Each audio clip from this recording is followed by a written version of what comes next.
puts it post-match on stand but almost doesn't get it done, unfortunately.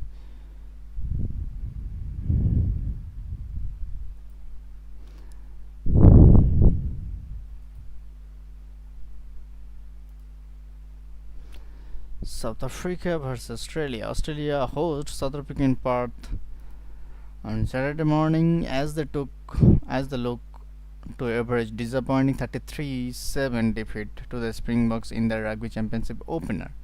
The Wallabies were blown away by the world champions in Brisbane, with Sia Kolisi and Kurt Lee Arendse among the scores as the Springboks ran in 5 tries.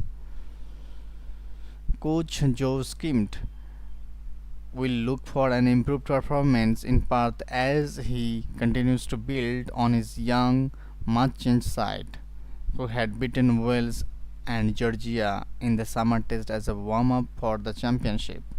And the Wallabies may face slightly easier option too, as South Africa coach Rassie Erasmus confirmed he had made 10 changes to the side that on last week, with Khaleesi Arendse among those sitting out today's match.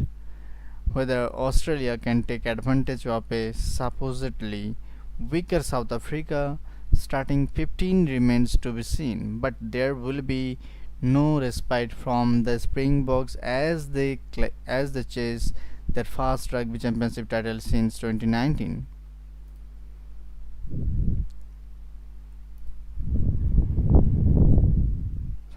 Australia 12-30 South Africa.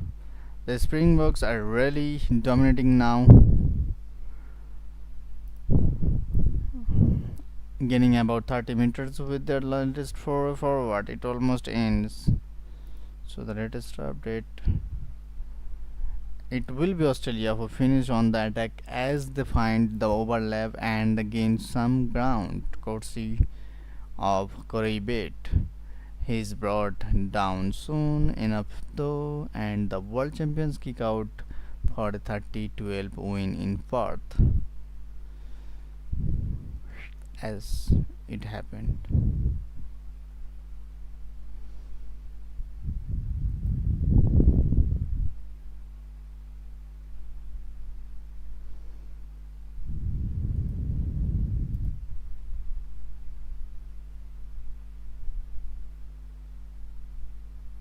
The Springboks have taken down a gallant Wallabies side 30-12 in torrential conditions at Optus Stadium. The Wallabies were up for the fight in the first half, trailing 10-9 at the break as the rain left both sides struggling for handling.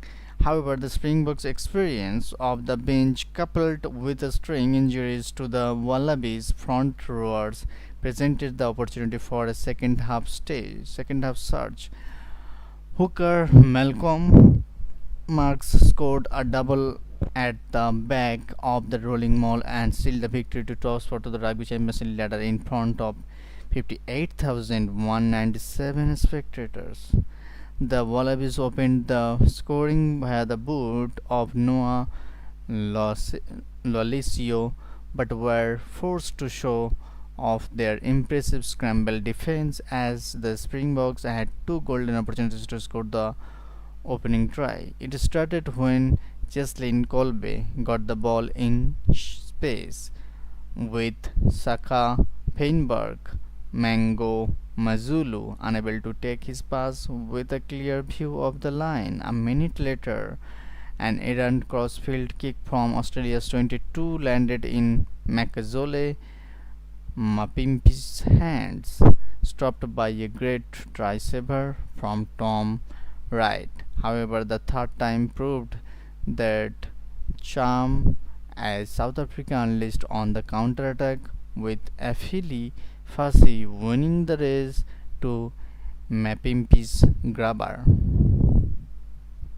Both teams traded penalties and Kolbe's intercept created another chances for the Bogs, with Wright again there to shout down the attack. A booming penalty from Lolesio reduced the South Africa's lead to 2, unable to put the Wallabies in front with his fourth attempt at the break. The Wallabies were decimated by injury heading into the half, with Alan Alata and Angus Bale not returning in the second half. It left the scrums uncontested when James Slipper failed his HIA,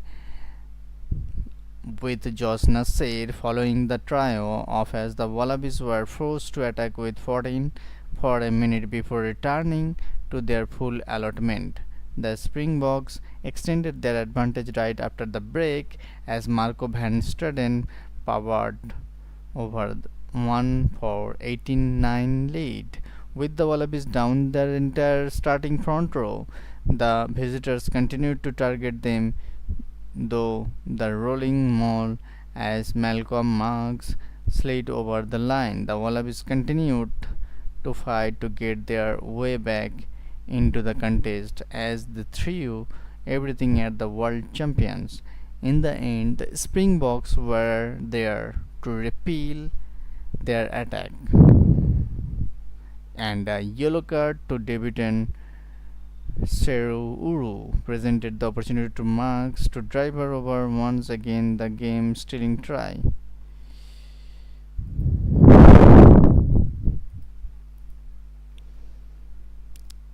So this is full time. That's it, folks. The Springboks, the world champions, just were too good even when they are fielding second string team and it's bucketing down and the ball is bar of soap. There is not much the Wallabies can do. Australia did well to hang in for as long as they could, but hanging in can only get you so far. At some point you need to lay a glove on your opponent, and that didn't happen. Meanwhile, the Springboks took their chances in the second half but left a lot of points out there in the burst. A lot better from us today. Tom Wright puts it post match on stand but almost doesn't get it done, unfortunately. So this was the after match reaction. Kindly make sure to subscribe, guys, and thank you so much for watching. I really appreciate you.